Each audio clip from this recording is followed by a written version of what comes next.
Uh, this slide explain about the average precision. I think you already know the average precision. So this average precision is the rank precision metric that places emphasis on the highly ranked correct prediction or hits.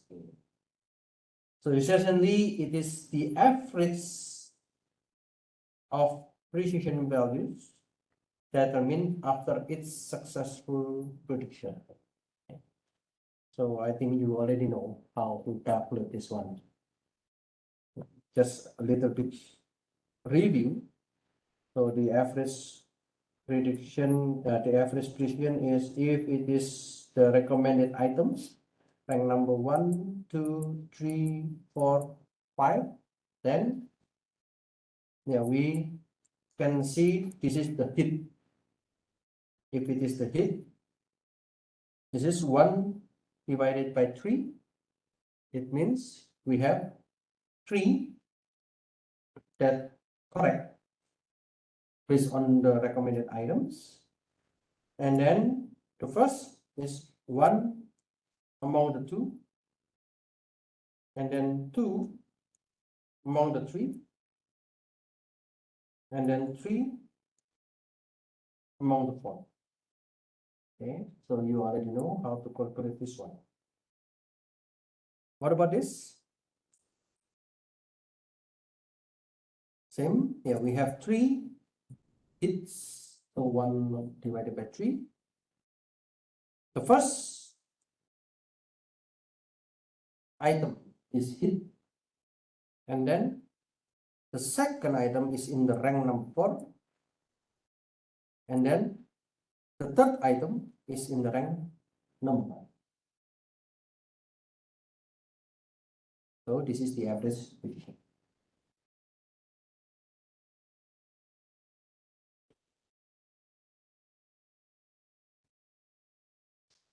There is a kind of explanation. There is a dilemma. You know dilemma? So if we go here, maybe it is cool. But if we go there, it is also cool. So it's difficult to decide. So we have the IR measures here. The IR, it means the information retrieval. This IR is the information retrieval. IR methods are frequently applied. However, we need to check what is the experimentation,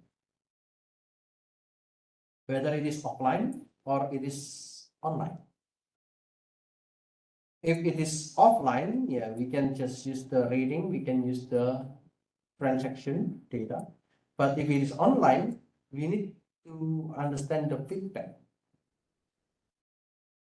If it is offline experimentation, we can just use the historic session. But if it is online experimentation, we can have the live interaction. So it depends on how you do the experiment. In the offline experiment, the ratings of unrated items are known, but interpreted as bad. So usually it is like a default assumption. Why? Because users tend to rate only good items. So if you have a good items, you may give rating. But if it is bad, sometimes or many times, they try to just ignore it. They do not want to rate the item. But I don't know, maybe nowadays, people, if they are feeling not good with one item, they will just give 1 to the rating, and then maybe they will post into the Instagram, they will post into the social media to make it bad. So it is the online experimentation. So good or bad ratings of not recommended items are unknown. So we do not know if the good bad ratings, if no ratings, okay, whether it is good or bad. So it is difficult to understand.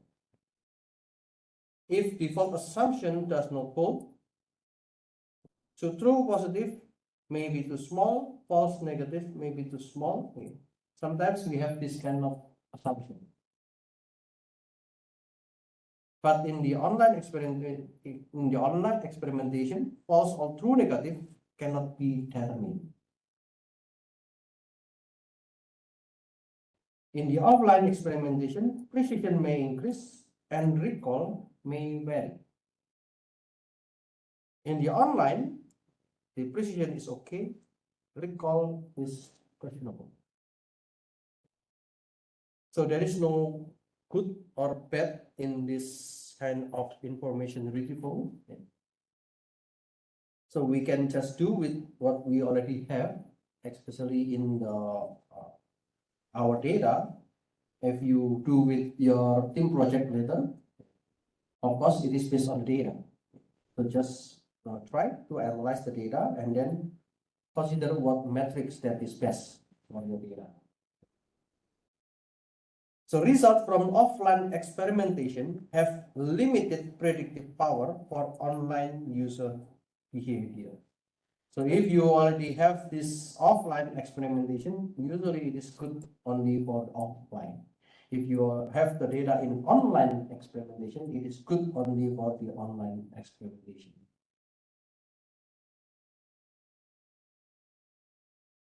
So people say that the offline experimentation, one of the examples is the Netflix, because the Netflix download the data and then they give you the rating, and then they want to make a model based on the data.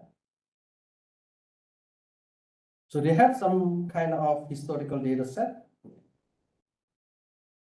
and then they have like 480,000 users, 18,000 movies, and they have like 100 million ratings. Yeah, so those kind of rating, they put it as the offline experimentation, and they want to know who are the user who can give a good recommendation. What is the best algorithm? So the best algorithm will give you the best RMSE. So that's why in this kind of competition, they will check on the metrics, in that case, RMSE.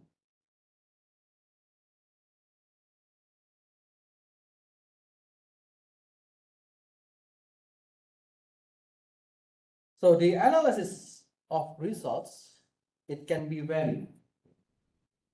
For example, are observed difference statistically meaningful or due to chance?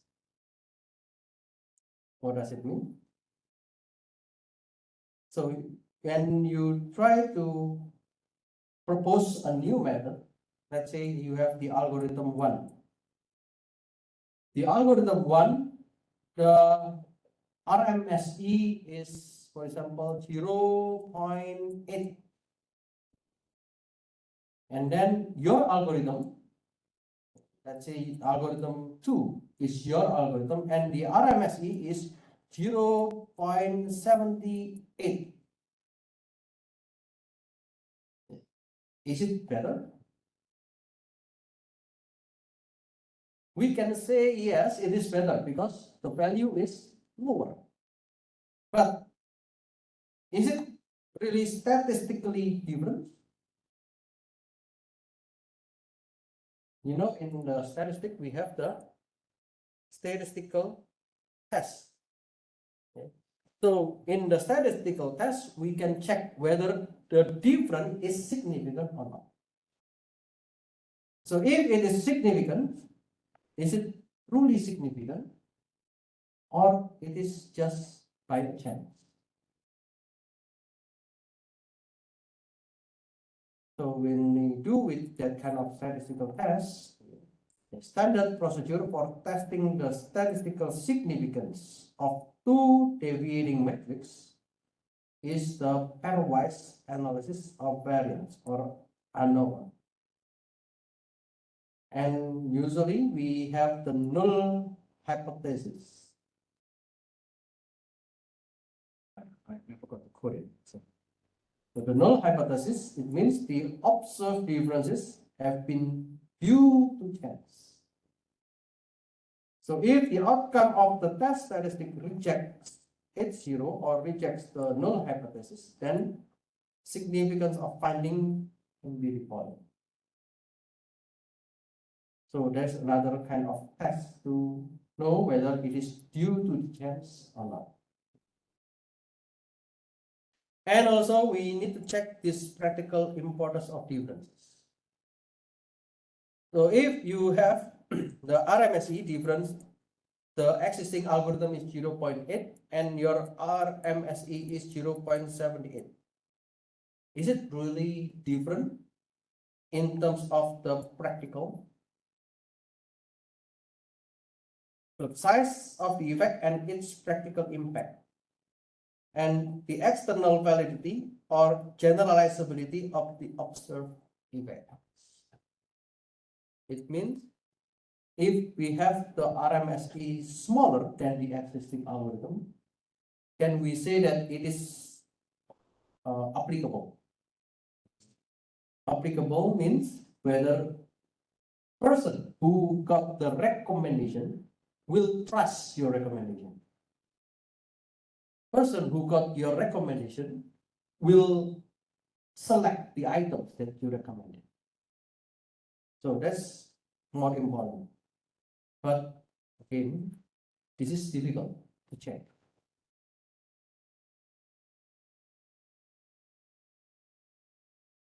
So the online experimentation, this is, there are some works already try to use the game, in the game online, effectiveness of different algorithms for recommending cell phone games. So some works already done by these authors.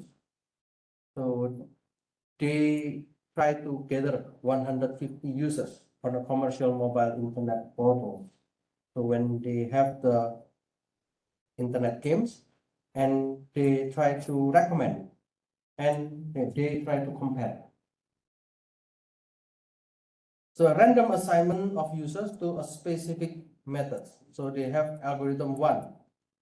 So the algorithm 1 recommend item 1, item 2, item 3. The algorithm 2 recommend item 4, item 2, and item 5. So they want to know which user will select the item. So using that online experiment, they know that the recommendation is effective or not.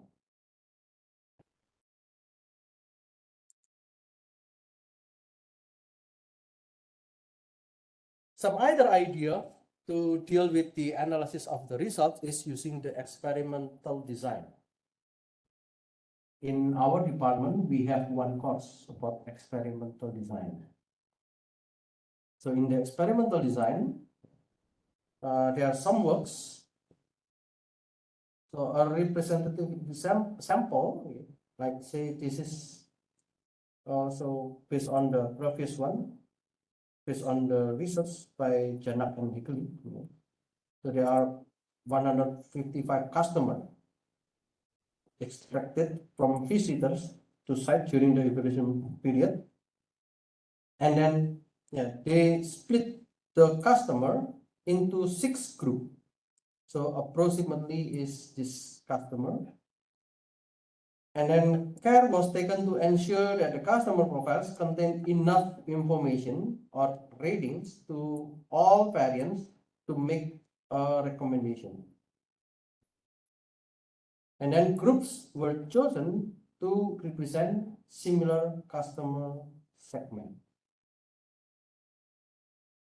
So it means they split into 6 groups. 1, 2, 3, 4, 5, 6, and the sixth group are the customer segment. For example, okay, this segment is for people who like game related to something, maybe OX game. Okay, so game, they have some category. So the group 1 is the person who like the game in the category 1. So the group number 2 are the person who like the game on the category 2. Group number 3 is the people who like the game in the category 3, and so on. So they have 1,000 games that they want to offer, and they give the ratings between -2 until +2. So this is another kind of rating. Okay? Usually, you know, the rating is starting from 1 until 5, but they put the -2 until +2. So it means if it is 0, so if it is 0 means they don't know, they don't have any good impression, just so. But if it is negative, it means the game is bad. If it is positive, then the game is good. So due to the low number of explicit rating, a click on detail link for a game was interpreted as an implicit 0 and purchased as a 1 rating. So this is also another assumption when you don't have the rating. So if you don't have any rating, then if someone clicks, then we can consider it is 0 on the -2 until +2. If someone bought the game, we put 1. So this is another assumption, because this is based on the implicit, implicit rating. You still remember? Okay, in the exam, we have the explicit, implicit. Okay, implicit rating means something that is obvious. People give the rating, people give the number, but the implicit rating, we do not know what is the impression of the user on that item. So we just know that, okay, the user click. We just know that the user buy the item. So if we know that kind of behavior, so we put the items based on our assumption. Or some other things, we can have the hypothesis on a personalized versus non-personalized recommendation. The personalized means, it is based on the particular user, or maybe it is based on the group. Not personalized, we just put the recommendation for all users. We don't care about the user profile.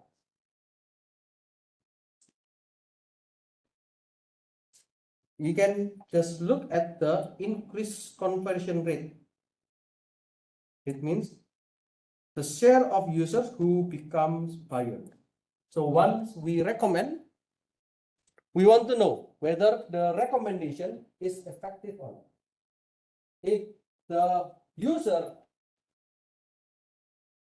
become buyer, that means they buy the item. They buy the recommended item. If they buy the recommended item, then we can calculate the increased conversion rate. Or this one, stimulate additional purchases. Increase the average shopping basket size. So if you go to the restaurant, maybe nowadays if you go like McDonald's, you use the kiosk. When you want to buy one set of burger, at the end, before you pay, they will put some more items. Do you need this product? So it is to stimulate additional purchases. So they know that sometimes people will buy and they want to increase the average of shopping baskets. That's the meaning by this one. So by using this one, they know that, okay, customers would like to have the additional item. So we got this is the experimental design.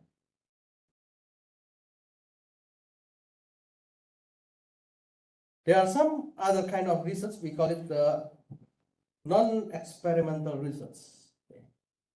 This non-experimental research, we have the quasi-experiment. So it is like random assignment of units to different treatments. Okay, let's see later about this one. Or it is non-experimental or observational research. Observational. We observe. Okay. We look. So we try to see what happened, what really happened. We can use survey questionnaires to conduct this observational research. Or do you know longitudinal research?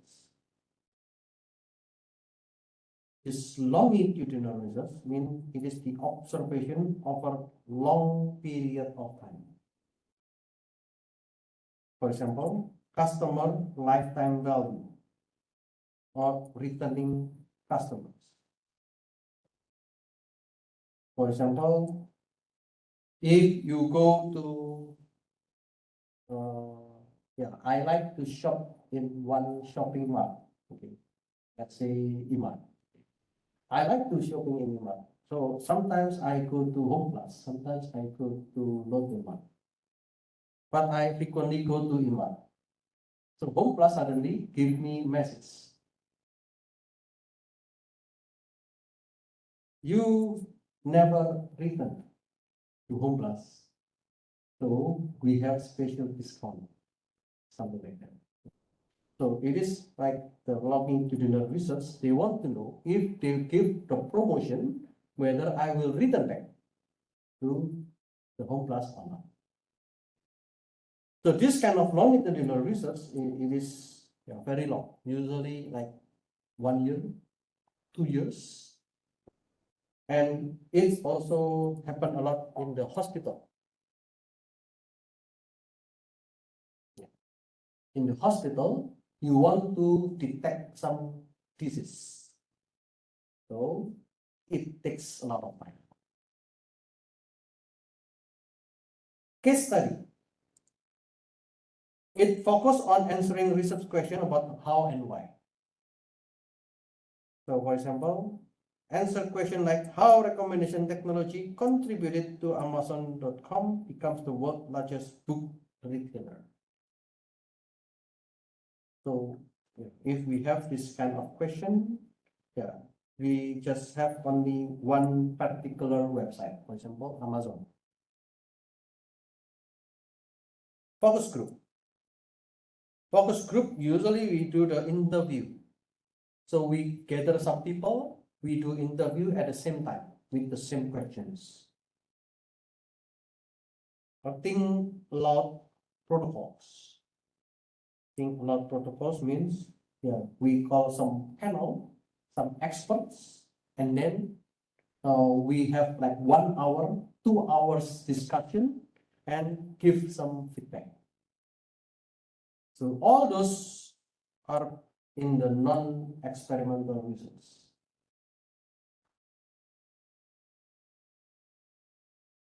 So this is one example of the quasi-experimental. There is one resort. It is in the Europe. The resort name is Ski Matcher. So this is the analysis from the book author. The Ski Matcher resort introduced the skieurope.com to provide users with recommendations based on their preferences. So they have the conversational RS. You know, conversation, like dialogue, question and answer. And I think these days we call it like chatbot. So there's a question and there is answer. And they try to match the user preference with the knowledge base. So those two researchers, they evaluate the effectiveness of the recommender over 4 months period. So it's quite long, okay? 4 months to get the result from the people. So it is classified as a quasi-experiment. So the quasi-experiment, they want to give treatment. It means whenever you go to the website, they give you recommendation, they give you question, and then they give you some information. And then they want to know whether you will do something based on the recommendation or not. They want to know whether you will click or whether you want to answer based on the treatment or not. So let the user decide for themselves. So if they want to use the recommender or not, just let the user do. If they do not want, no problem. If they want, so they collect the data. What is the result? Yes, until 4 months, so they have this result. So this is the quasi experiment. They collect from the unique visitors. Okay, so there are like 10,000 visitors in July, 15,000 visitors in August, in September this month, and in October this month. So they have the ski mature users, so already members. They all type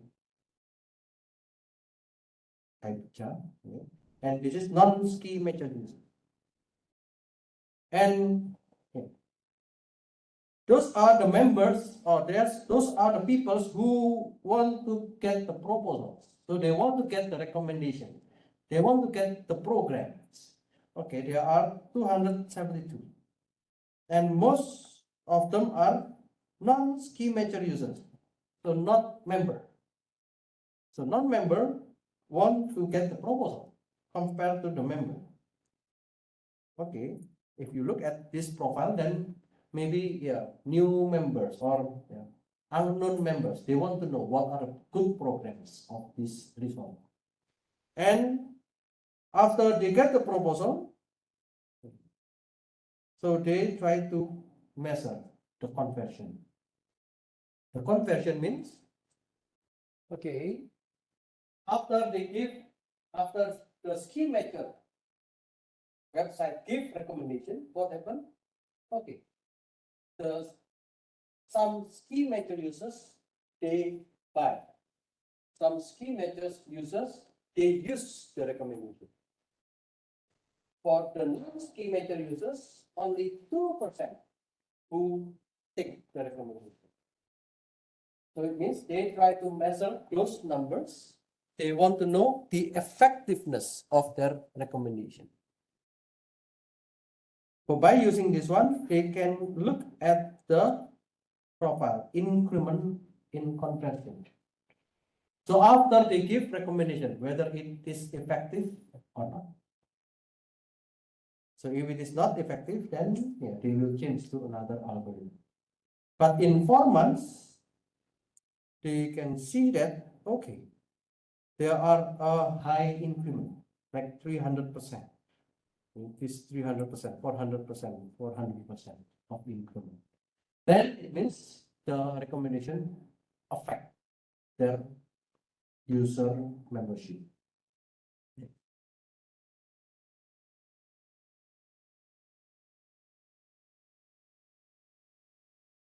Yeah, the nature of this research design means that questions of causality cannot be answered.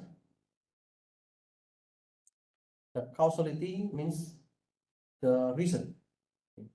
What is the reason that the person wants to buy? What is the reason that people take that recommendation? Sometimes, we cannot answer it. Tough option. Just okay, people like it. Maybe it is because is it cheaper? We don't know. Is it because it is better than the other resort? We don't know. Are users of the recommender system more likely convert? Or does the recommender system itself cause users to convert? So this is some question that you need to explore more with some studies. This is about the result interpretation. However, significant correlation between using the recommender system and making a request for a proposal. So there is a high increment. So we can say that there is a significant correlation. And the researcher mentioned that the side effect has been replicated in other domains. So they tried to make the recommendation in the resort, ski resort. And they mentioned that it can be applied to tourism. They mentioned that it can be applied to the electronic consumer products. So, later when you do the presentation about your papers, I hope that you can also find some other domains like this one.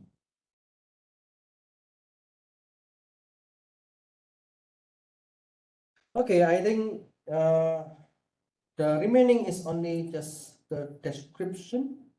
Okay. So what is the popular? I think nowadays it becomes more varied about the popularity. Right? In many papers, they will use accuracy. And those data sets are popular because it is publicly available, so you can use it for free. But some other data set, if it is not open, then it is difficult to get the results.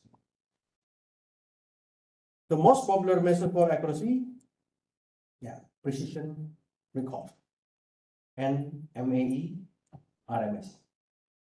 So those are the popular measures, but sometimes people also use the rank. The availability of data heavily biases what is done. Okay, so some of the papers, they already have like live experiments and also the public infrastructure to enable the test.